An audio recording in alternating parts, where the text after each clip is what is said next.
People with higher magnesium intake may have brains that look up to a year younger by midlife, and some studies link adequate magnesium with a lower risk of dementia. Magnesium is the quiet co-pilot in your brain.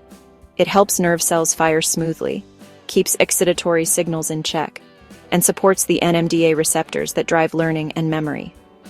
In simple terms, it helps you form and keep connections without frying your circuits. So why the dementia buzz?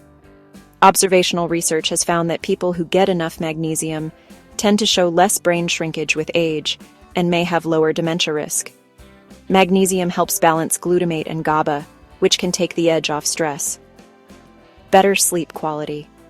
Not a sedative, but it can reduce nighttime muscle tension and help you ease into sleep. Your muscles literally need magnesium to relax. Steadier focus. When neurons aren't overexcited, attention can feel less noisy. Food first is the sweet spot.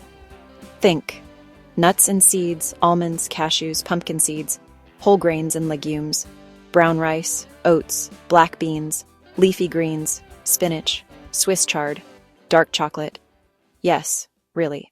But hitting your daily intake, mostly from real food with a thoughtful supplement if needed, supports the brain systems that keep you learning, sleeping, and thinking clearly. If you want a simple plan, try this. Add one magnesium-rich food to every meal today. If you supplement, pick one form, one dose, and stick with it for 2 to 3 weeks. Small habit, big compounding returns. Your future brain will thank you.